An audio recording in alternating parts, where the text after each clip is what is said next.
आप तमाम लोग जानते हैं कि जब गलवान हुआ था उस वक्त भारत के प्राइम मिनिस्टर वज़ीर आज़म ने देश की जनता को ये बयान देकर गुमराह किया, एक मिसलीडिंग स्टेटमेंट दिया कि ना कोई घुसा है ना कोई घुसेगा। और उसके बाद सारी दुनिया ने देखा, देश की जनता ने देखा कि पीएलए की फ़ौज भारत की सरजमीन में घुसकर बैठ गई। और आज भी डेप्सांग और डेमचाक में एक हज़ार स्क्वायर किलोमीटर पर चीन की फ़ौज भारत की एलएसी में बैठी हुई है। और जहां से हम लोग उनसे, चीन की फ़ौज से जो मिलिट्री टॉक्स हुए हैं 14-15 राउंड की, हम लोग गलती किए हैं एक बफर जोन बनाकर। और बफर जोन ऐसा बना दिए कि हमारी फ़ौज जो पहले जिन जगहों पर पेट्रोलिंग करती थी, पेट्रोलिंग भी नहीं कर पा रही है। तीसरे, उसी पोंगसोंग सू लेक पर एक ब्रिज बन रहा है, चीन बना रहा है, जिससे हमारे लिए ठीक नहीं है। जो कैलाश रेंज था, जहाँ पर हमारे को स्ट्रेटेजिक हमको फ़ायदा था, हमारी फ़ौज को हमने उतार दिया वहाँ से। और फिर अरुणाचल प्रदेश में 9 तारीख को झड़प हुई और ये सरकार जो है पार्लियामेंट चल रही है, 12-13 तारीख को बयान देती है। मैं उस वक्त भी का आज भी कह रहा हूँ कि जो अरुणाचल प्रदेश में झड़प हुई है, 17,000 फीट नीचे से चीन ऊपर आकर भारत की फ़ौज से क्लैश होता है। डोकलाम में प्रधानमंत्री ने कहा था 2017 में कि डिसएंगेजमेंट हो गया, चीन ख़त्म होगा, अब चीन बैठा हुआ है वहाँ पर, चीन रोपवे बना रहा है, अगर वो होगा तो सिलीगुड़ी कॉरिडोर तक पहुँच जाएगा वो। तो जहाँ तक चीन की भारत की ज़मीन पर जो घुसने की बात है, कई एक्सपर्ट्स ये कह रहे हैं कि एलएसी के ऊपर करीब 628 मॉडल विलेजेस चीन बना रहा है और उसको इस्तेमाल करेगा एक स्टेजिंग एरियाज बिल्डअप के लिए। ये सरकार, ये सब दुनिया देख रही है। इंग्लैंड का टेलीग्राफ अखबार ये रिपोर्ट लिखता है कि महीने में 2 मरतबा फेस ऑफ होता है भारत की आर्मी का पीएलए के साथ अरुणाचल प्रदेश में। सैटेलाइट इमेजरीज है कि चीन बैठा हुआ है। तो इस मसले में मोदी सरकार ट्रांसपेरेंट नहीं है, नंबर 1। दूसरा, वो आधी सच बोलते हैं, आधा झूठ बोलते हैं, मिसरीडिंग फैक्ट्स कहते हैं, और अंग्रेजी में जो कहते हैं ना कि अम्यूजिंग डिस्ट्रैक्शंस। तो हमारी फ़ौज स्ट्रांग है, बहादुर है, मगर हमारी सरकार बड़ी कमज़ोर है चीन के मामले में। और पार्लियामेंट डिबेट क्यों नहीं कराना चाहते आप? इतना बड़ा मसला है हमारा। और फिर हमारा जो ट्रेड बढ़ रहा है, इम्बैलेंस ट्रेड चीन से बढ़ रहा है, तो मोदी सरकार ने क्या कि हम टिकटॉक को बैन कर दिया। क्या मजाक है ये? इस साल 2022 में $65 बिलियन का इंपोर्ट हुआ है चीन से। तो चीन का नाम ही लेना चाहती मोदी सरकार। पार्लियामेंट में डिबेट कराने से क्यों घबरा रहे हैं आप? हम गवर्नमेंट से इस बात का डिमांड कर रहे हैं कि आप डिबेट करवाइए। अगर आप इन कैमरा कराना चाहते हैं, मीडिया रिपोर्ट ना करे, वो भी रूल्स में प्रोविजन है, करवाइए। अगर वो भी नहीं करना है तो कम से कम अपोजिशन लीडर्स को बुलाइए, ऑल पार्टी मीटिंग बुलाकर सुनिए हमको क्या कहना है, और सरकार बताए कि चीन से जो खतरा है हमको, जो आए दिन हमारी ज़मीन चीन छीन रहा है, उस पर वो क्या बोलेंगे? सच्चाई क्यों नहीं बयान कर रहे? सच्चाई को एक्सेप्ट क्यों नहीं कर रहे आप? सर, ये जो एक्सटर्नल अफेयर्स मिनिस्टर है जयशंकर जी ने कहा है कि चाइना को या कोई किसी भी कंट्री को, स्पेशली चाइना को, एलएसी का कंट्रोल यूनिलैटरली लेने नहीं देंगे, ऐसा उनका। अरे लेके बैठा है ना। डेप्सांग और डेमचाक में 1000 स्क्वायर किलोमीटर, डेप्सांग और डेमचाक में पीएलए चीन की फ़ौज बैठी हुई है। सैटेलाइट फोटोज है, इमेजरीज है। वो क्या बोल रहे हैं? क्यों बोल रहे हैं आप? वो तो बैठा हुआ है। जहां से हमने उनसे बातचीत करके डिसएंगेजमेंट जो बोलते हैं, हमने बफर जोन क्यों क्रिएट किया भैया? वहां पर क्यों किया? बफर जोन क्यों क्रिएट किया हमने? हम जिस जगह पर हमारी फौज पेट्रोलिंग करती है उस जगह पर पेट्रोलिंग नहीं कर पा रहे हम लोग, क्योंकि आपने बफर जोन क्रिएट कर दिया। बिल्कुल गलत कह रहे हैं, मिसलीडिंग स्टेटमेंट है उनका। सर इंपोर्ट के मामले में उन्होंने कहा है कि पिछले 30 साल से जो इंडस्ट्रीज़ का सपोर्ट चाहिए था वो मिला नहीं है कंट्री को, इसीलिए वहाँ से इंपोर्ट हो रहा है। तो फिर आप टिकटॉक क्यों बैन किए? टिकटॉक क्यों बैन किया आप? 20 हमारे फौजी मर गए गलवान में, एक लेफ्टिनेंट कर्नल तेलंगाना का मर गया, अपनी जान की अजीम कुर्बानी दे दी है सब लोग। तो आप ये कह रहे हैं कि भाई हमारी ज़मीन पे तुम कब्जा करते जाओ और हम ट्रेड इम्बैलेंस रहेगा उनके साथ। ये आपका राष्ट्रवाद है, ये आपका राष्ट्रवाद है। हमारी ज़मीन पर आएंगे, कब्जा करते जाएंगे और डोकलाम में ऐसा करेंगे, पोंगसोंग लेक में ब्रिज बनाएंगे और आप देश को बोलेंगे नहीं कुछ नहीं। और अभी डिसएंगेजमेंट के बाद क्या होना चाहिए आप बताइए? ये तो बता ही नहीं रहे, सब छुपा रहे हैं। जापान का हवाला देते हुए उन्होंने कहा हाँ? है, जापान का हवाला देते हुए कहा है कि ये 5 या 10 साल में जो 30 साल से गलती चल रही है उसको हम ठीक नहीं कर सकते 5-10 साल में, जो इम्पोर्ट की बात।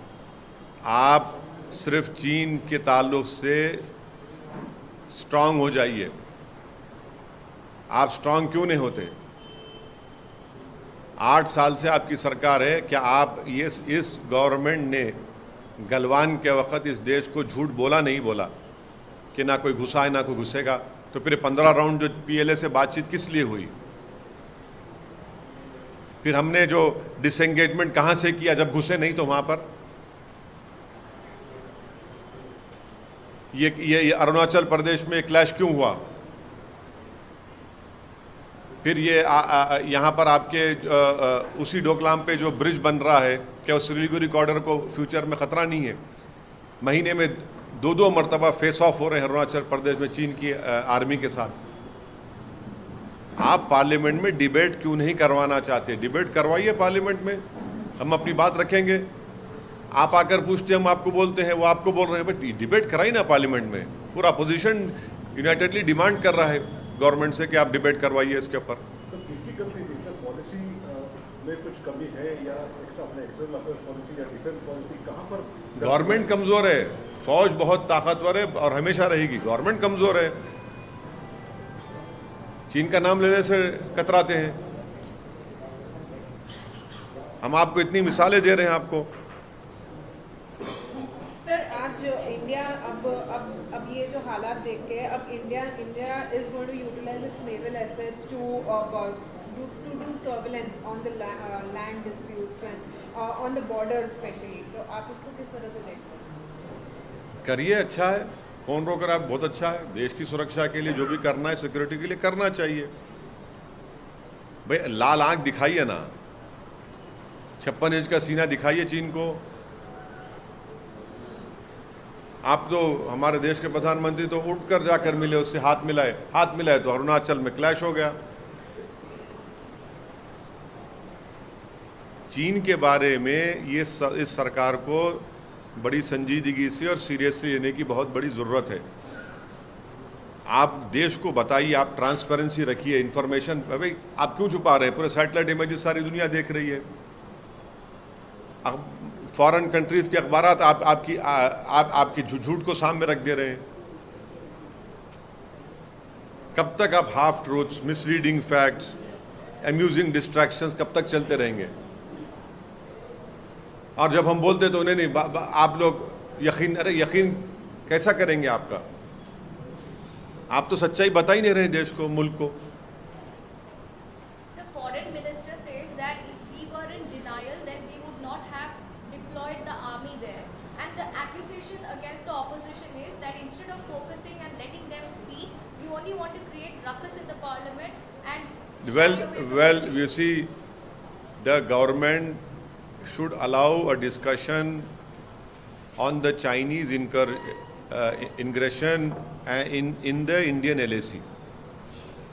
It is a fact that the Prime Minister of our country misled the nation when he said that no one has entered and no one will enter. That was a false statement. That was a misleading statement given by the Honorable Prime Minister. And because after that we had 15 rounds of talk with the PLA, and in the process disengagement has happened, and unfortunately this government has accepted a creation of a buffer zone So we cannot patrol those areas which we have been patrolling for many years. Thirdly, the Chinese army is sitting in Demchok and Demsang, which is a grave threat to our country. Fourthly, on the 9th of December, a clash happened with our army, wherein at that point, when the Chinese came from 17,000 feet down to up, it was not a normal patrolling clash. Fifthly, there is a Telegraph newspaper of England which has reported that in a month, at least twice, face-off is happening at Arunachal Pradesh. Six, experts have told, it has appeared that the Chinese are constructing 628 model villages along the LAC, which will be used as staging areas for build-up. Seven, didn't the Prime Minister and his government say that in Doklam, disengagement happened, but in Doklam they are constructing a bridge now. In Pongsong Su, the PLA is constructing a bridge. We are requesting and demanding from this government continuously that please have a debate in the parliament. Please have a debate. But the Modi government is not transparent when it comes to the situation at LAC. They are speaking half-truths, misleading facts, and amusing distraction. This is the strategy. Why are they not having why are they not allowing a discussion? Have a discussion. If you don't want media to report, the parliament rules are clear. We can tell that it should be an in-camera discussion. You don't want to utter the word China. Sir एक तरफ तो debate की बात कर रहे हैं, debate होना चाहिए, लेकिन दूसरी तरफ ये समझते हैं कि सरकार को एक स्ट्रॉन्ग एक्शन भी लेना चाहिए, अपने डिफेंस फोर्सेस को अच्छे से आर्म करना चाहिए ताकि एक मुंह तोड़ जवाब दिया जा सके। वही तो मैं बोल रहा हूँ जब से आपको, वही तो हम कह रहे हैं, आप लीजिए। तो वार हो जाएगा ना सर? हाँ, अगर वैसा स्ट्रॉन्ग होगा तो वार हो जाएगा। उन्होंने वार कर दिए तो आप पे, मैं वार की बात नहीं कर रहा हूं, मैं बोल रहा हूं आप स्ट्रांग पॉलिटिकल लीडरशिप दिखाइए। मोदी सरकार इस मामले में पॉलिटिकल लीडरशिप नहीं दिखा पा रही है। आप पॉलिटिकल लीडरशिप दिखाइए ना, पूरा देश खड़ा है आपके साथ इसमें। ये कोई राजनीति का इशू नहीं है, ये मुल्क की सिक्योरिटी का इशू है। हम पूरे खड़े हुए हैं देश के वजीर आजम के साथ, पूरा मुल्क खड़ा हुआ। आप लीजिए, पॉलिटिकल लीडरशिप दिखाइए। आप क्या रहेगा आपके हिसाब से, क्या रहेगा सर? अरे आप निकालिए ना डेप्सांग डेमचौक से चीन को जो बैठा हुआ है, कैलाश रेंज से आपने क्यों हमारी फौज को उतार दिया, उनके हवाले कर दिया आपने? देखिए 3488 किलोमीटर का LAC है, हर जगह पर चीन कर रहा है गड़बड़ ये, और नहीं रुकने वाला है। हम बता रहे हैं आपको, 2100 माइल्स का LAC है हमारा। ये इंडो पैसिफिक का फ्रिक्शन पॉइंट अगर कहीं बनेगा तो ये हिमालयस बनेंगे, देखना आप। आज आप लोगों को दिख रहा है कि ज़्यादा बोल रहे हैं, मगर मैं पिछले एक साल डेढ़ साल से बराबर बोल रहा हूँ, मगर आप लोग समझते कि ये भाषण दे रहे, जज्बाती बात कर रहे, क्योंकि सर पे टोपी है, चेहरे पे दाढ़ी है। सच्चाई है ना, एक देखते जाइए आप क्या हो रहा है।